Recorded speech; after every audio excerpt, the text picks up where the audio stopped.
All right, YouTube, how you doing? Welcome back to the channel. It is Sunday, January 26th. We have just one NBA game on today's slate. Seems like a lot of sports didn't want to conflict with the NFL conference championships here. We had the golf ending a day early, which we had a decent golf week this week, and now only one NBA game today. So we're going to jump into this game. I'm going to give you my prediction on the side. I'll give you my prediction on the total. We'll talk about any other plays like player props. I have one that I'm really liking as of right now in this video as well. But as always, guys, keep an eye down on the pinned comment of this video. That'll take you to all of my final plays.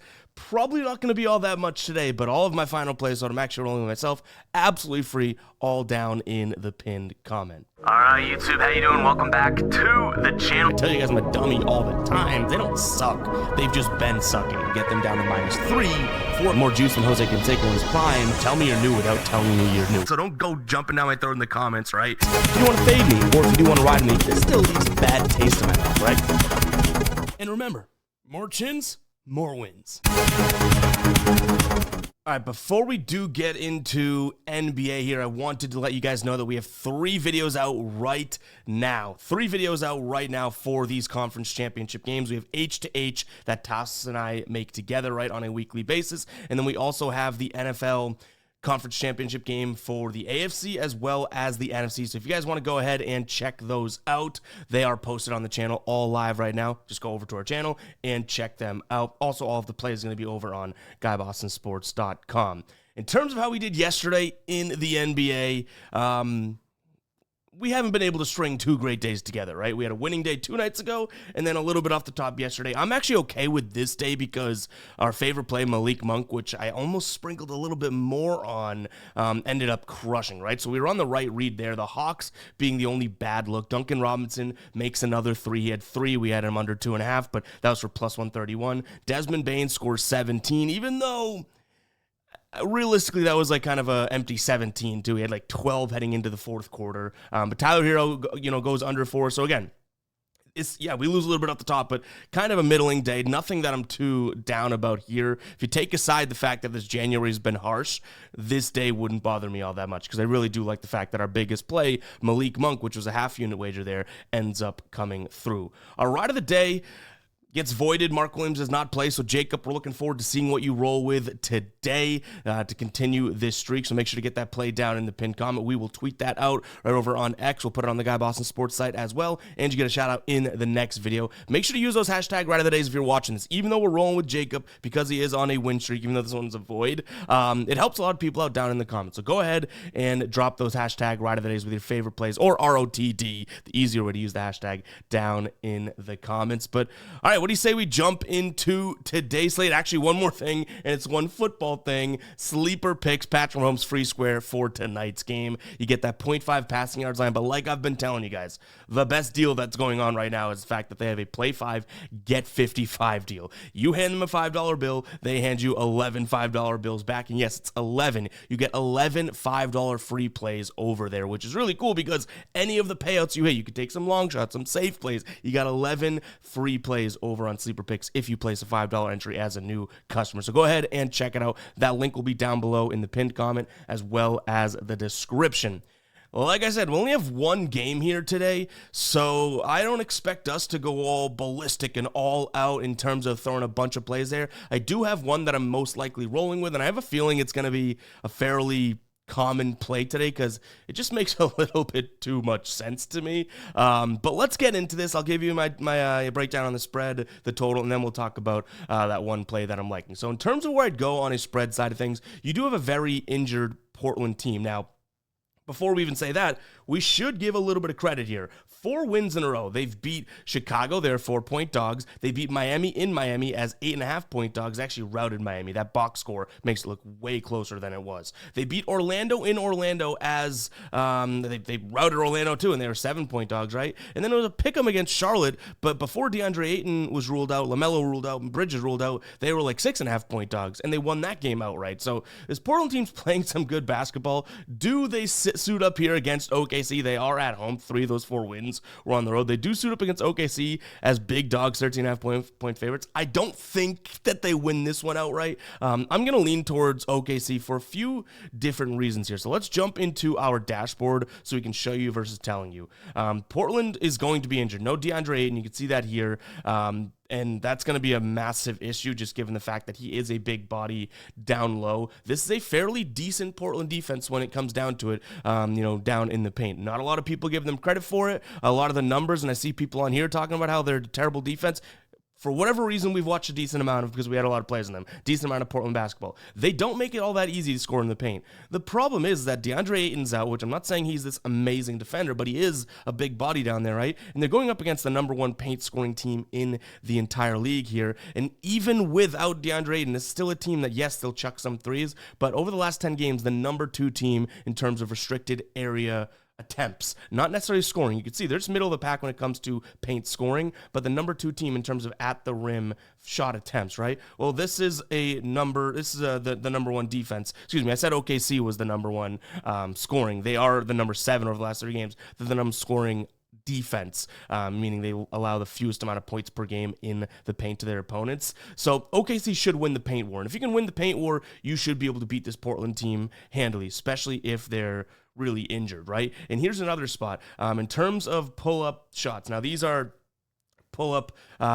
just overall, right? Not necessarily just threes, but you can see here, they like to have a lot of pull-up shots. The second highest team in terms of ranking of effective field goal percentage against the middle-of-the-pack defense from the pull-up. So their pull-up shots should be able to go in too, right? You flip it over here. Okay, well, let's look at isolation. This is why this dashboard's so great. We can break down this game in multiple different facets, right? From a visual perspective. Well, isolation, OKC likes to isolate. We know that. We know they like to score in the paint. Isolation, Portland cannot seem to defend it, right? So this is realistically a spot in which I sit here and say, yeah, that 12.5, 13.5, whatever you get it at is a massive number, but OKC is covered 63.2% of games at home. Their isolation numbers look good. Their pull-up shooting numbers look good. Their, paint battle looks good. And then we want to flip it over to, OKC may shoot some threes. Yeah, Portland can't defend the perimeter for their life, right? So in this spot, I think I have to lean towards OKC. Do I envision myself ultimately, rolling with it myself? I don't think so, because it is such a big number, and as weird as it is, Portland has been playing some competitive basketball. I don't know if they'll be all that competitive, against this team, you know what I mean? Like, this is a different beast than Miami, Orlando, Charlotte, that type of thing, right? So I'm going to lean towards the Thunder. I don't think I get it down myself. I do have a play that I'm going to probably roll with. We'll get to that in just a second. In terms of what we have from a total, I would probably look at an under or a Portland team total under. I don't necessarily see where Portland's points come from, especially given the fact that they like to shoot in the paint. The Thunder, like we mentioned, the number 1 defense down there in the paint. No DeAndre Ayton. That's been a guy that, prior to being out the last couple games, was playing really good basketball, crushing his overs. So, yeah, I don't really know where their points are going to come from here. In terms of where they have been coming from, Simons went, I think it was 4 of 11 in their last game. So, yeah, he's going to shoot a bunch, but way better defense than Charlotte that we're looking at now, right? The game prior to that against Orlando, their points came from Simons again. He actually made a lot more twos in that game, but he played well. I think that this is going to be a little bit better of a perimeter defense than they've seen lately, if you know what I mean, right? And it's just a better defense overall. So if they can't hit their threes from outside, which we already talked about, this is an OKC team that still is also very good from the outside, right? They can't hit their threes. I don't see where any of their points come from. So I'll lean towards an under, but maybe a Portland team total under. Right now, if we jump into the outlier screen, we can try and see what that number is. We haven't looked it up yet today. Again, we only have one play that we actually really like as of right now. Their team total under, not going to lie, under 106.5. I don't necessarily mind that. When they've recently played, there was one game they went under. This is the most recent, and then this is this year as well. Portland went over. And I believe that was in Portland, if I'm not mistaken. So maybe that gives us a little bit of hesitancy there. But, yeah, I don't mind. I mean, again, look at OKC allowing 104.5 to opposing teams here. Our prediction model is still running in terms of the projected score that is coming hopefully to the Guy Boston Sports side. We got to figure out how to bring it soon, but so we don't have a number as of right now. I'd put it anywhere in the realm of I guess 106, which kind of a thin margin there. But I still think that the Thunder can kind of, secure this one. Maybe a first half team total under for Portland, because what if the Thunder start blowing them out, right? This is a 13.5 point spread. If they start blowing them out, Portland's guys may play a little bit longer than some of the Thunders, I guess, right? Like, that's obviously something to worry about. The good news here is that neither one of these squads are playing for a few more days. So even if the Thunder do feel like, oh man, we got to rest our guys, like, I don't know if they're necessarily going to rest a bunch. We don't have any, neither one of these teams playing tomorrow. So we should see some extra starters playing, I guess. But yeah, that's gonna do it for the spread in the total. The one spot that I want to look at is going to be jumping in right here to the player props. I like Isaiah Hardenstein. Still trying to figure out how to like him. Pause. I like his over and rebounds at 10.5. Looking here, you can get 9.5 in some, like if you go 10 plus in some sort of parlay, I wouldn't mind that either. But he's hit this over in 2 of his last 3 against Portland, right? Now, one of them with OKC. And what I liked here is his rebound chances. 21 freaking rebound chances against Portland. We already talked about it. Doesn't look like DeAndre Ayton is playing either. His rebound chances are crazy. We throw it over to Props Madness. This is him when he gets at least 20 rebound chances this season. Averaging 13.3 rebounds per game, has hit it in 7 of 7, and this is not a very good, actually, this isn't 20 rebound chances. This is a bottom 10 rebounding team, which Portland is. This will be him with his rebound chances, right? We go to 20, there it is, 13.1, 14 of 17. So I think Isaiah Hardenstein, not a bad look. I think that he could have some points as well. So that's why I had it on his points plus rebounds, because right now 21.5, you're getting minus 110. For the rebounds alone, you're looking at right around the minus 125 mark, which isn't all that terrible. I don't mind it. And using our dashboard here, let's see if we can get to that game.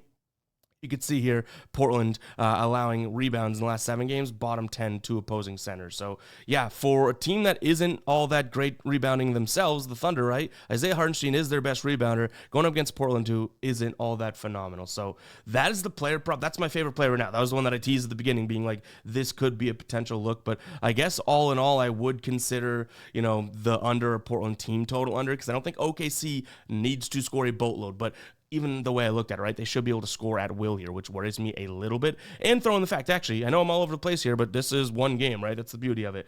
We talked about the reason the Trailblazers have been winning, right? Simons had a few good games, leading scorer, which is not uncommon. Look at OKC last 10 games, 27.8 in terms of the field goal percentage against. So what is Anthony Simons' points today? I wonder if this is something that they've already adjusted to and reacted to, but that seems so. 19.5. If we go under 19.5, he's hit the under only 4 times. Let's see what he's done against OKC.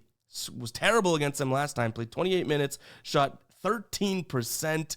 Maybe Anthony Simons under could be a spot as well. I didn't think about that until clicking and looking at, who was scoring for them recently. So, okay, maybe we have 2 player props we like. But again, lean towards the Thunder, lean towards some form of an under, Thunder and under, and then Isaiah Hardenstein and Anthony Simons, those player props. Keep an eye on the pinned comment. It'll take you to the Guy Boston Sports site, in which all of our final plays will be there for free. But yeah, quick one today, just one game. Again, a reminder, go ahead and check out all the NFL content we have out there right now. We'll be getting a lot more final plays, or hopefully few more final plays, I should say, into the Chiefs and Bills game and the Eagles and Commanders game today, right after we finish editing this one up and getting it out to you guys. But yeah, go ahead and comment 13, lucky 13 if you made it this far into the video. Don't go crazy. If you've been having a good year or a bad year in the NBA, it doesn't really matter either way. You have one game. Do not go crazy because you feel like you need all the action in the world. Be patient, you know what I mean? Big slate tomorrow. I think we have 12 or 11 games, so that's what we could save some of our hay for. But right now, the only 2 plays that I really see being final plays that I want to spend a lot more time looking into to finalize would be the player prop, Simons and Hardenstein.